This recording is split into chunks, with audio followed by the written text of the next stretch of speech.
Baik, pembelajaran pada hari ini cukup sampai di sini ya. Sambil menunggu bel pulang, Bapak akan menyimpulkan atau mereview ulang ya, mereview ulang pembelajaran kita pada hari ini. Pada hari ini tadi kita sudah belajar tentang berdirinya ASEAN. Siapa negara pendirinya, kemudian pada tanggal berapa ASEAN didirikan, latar belakang berdirinya ASEAN sudah kita pelajari bersama-sama. Nah, Bapak ingin tahu kesimpulan pembelajaran hari ini. Coba kalian simpulkan. Ada yang berani untuk menyimpulkan? Ayo. Tidak ada. Oke. Kalau tidak ada, ini Bapak akan menyimpulkan ya. Kita sudah belajar tentang berdirinya ASEAN. ASEAN tadi didirikan oleh 5 negara di kawasan Asia Tenggara. Siapa saja negaranya? Ada negara Indonesia, kemudian ada negara Malaysia, Singapura, Filipina, dan juga Thailand. Kelima negara tadi mengirimkan salah satu perwakilan atau yang bisa kita sebut menteri luar negeri, Jadi kelima menteri luar negeri tadi mengadakan pertemuan di Bangkok. Di mana itu Bangkok? Indonesia kah? Malaysia kah? Bangkok itu di daerah Thailand, di negara Thailand.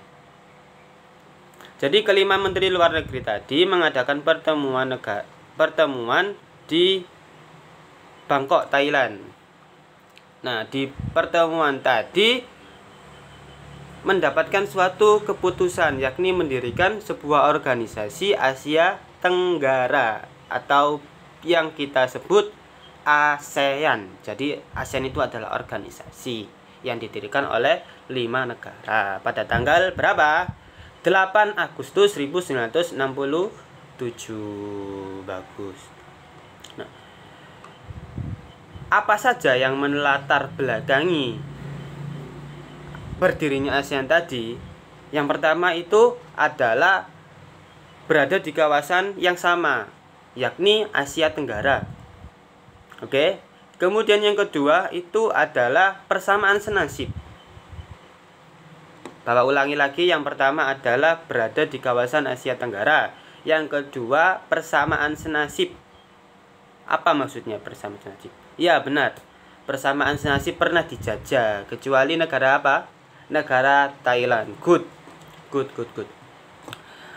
Lalu latar belakang yang ketiga adalah adanya perselisihan di kawasan Asia Tenggara. Contohnya perselisihan antara Indonesia dan juga Malaysia. Dulu kan Indonesia banyak banget nih selisihnya sama Malaysia. Nah, untuk mengantisipasi perselisihan maka didirikannya apa? ASEAN tadi. Oke, jadi sudah dapat 3 nih, kurang 1. Apa yang nomor 4? Ya, good. Ketakutan atau kekhawatiran terhadap paham komunisme. Apa itu paham komunisme? Ada yang tahu? Oh, nggak tahu. Jadi paham komunisme ya, tadi sudah belajar paham komunisme atau sistem yang menyamakan kelas. Jadi tidak ada miskin, tidak ada kaya, disamaratakan semua. Semuanya sama. Itu sistem komunisme. Kekhawatiran terhadap berkembangnya komunisme di wilayah Asia Tenggara. Itu latar belakangnya. Oke, paham ya? Bapak harap paham semua.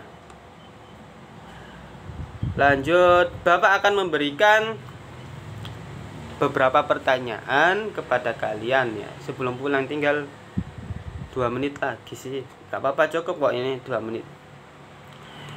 Oke, nanti yang Bapak tanya, yang Bapak tunjuk namanya, silakan dijawab ya.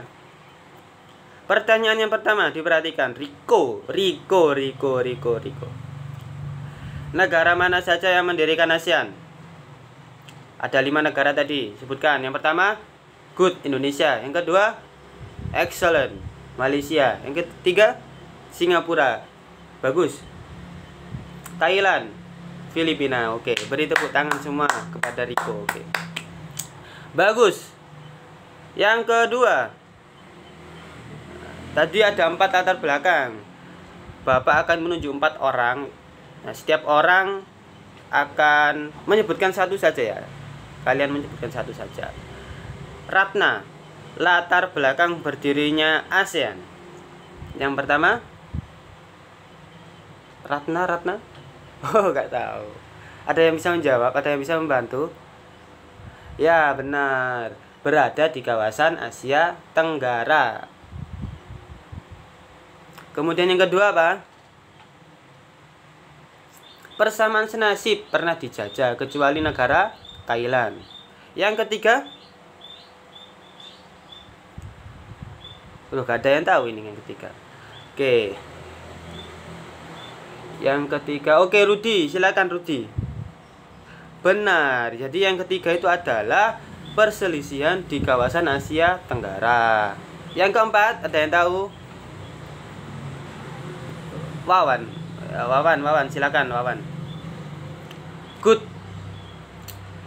Jadi kekhawatiran berkembangnya paham komunisme di wilayah Asia Tenggara. Jadi itu keempat latar belakangnya. Sampai di sini ada yang ditanyakan atau tidak? Tidak ada ya. Berarti semuanya paham semua. Kalau tidak ada yang ditanyakan, untuk belajar kalian coba untuk minggu depan kita akan belajar tentang kerjasama di wilayah Asia Tenggara. Nanti kalian belajar ya. Jadi kerjasama di bidang ekonomi, pertahanan, olahraga dan sebagainya. Itu tolong dipelajari. Itu ada di buku paket. Di buku paket halaman 123. Silakan dipelajari di rumah. Oke, tidak ada yang tanyakan. Oke, tetap semangat belajar ya. Sampai rumah cuci kaki, cuci tangan, ganti baju, terus makan, tidur ya. Kalau yang belum sholat silakan sholat. Sholat 5 waktunya dijaga supaya kalian jadi anak yang soleh dan berbakti pada orang tua. Oke, nanti ada yang mengaji ya sore. Oh, banyak yang mengaji. Ya, mengaji. Bagus mengaji itu supaya bisa mengaji, supaya bisa paham tentang agama ya. Bagus. Jadi tidak hanya sekolah saja yang penting, mengaji juga penting, bermain juga penting. Semua penting. Asalkan kita bisa membagi waktu dengan baik. Ada waktunya belajar, ada waktunya bermain. Dibagi waktunya, oke? Supaya apa? Supaya tidak bosan gitu loh, Rek. Ya, gak bosan di rumah itu. Di sekolah bosan belajar. Jadi supaya tidak bosan. Paham ya? Baik, kalau gitu oke, silakan dipimpin berdoa selesai pelajaran. Amin ya rabbal alamin. Terima kasih. Wassalamualaikum warahmatullahi wabarakatuh.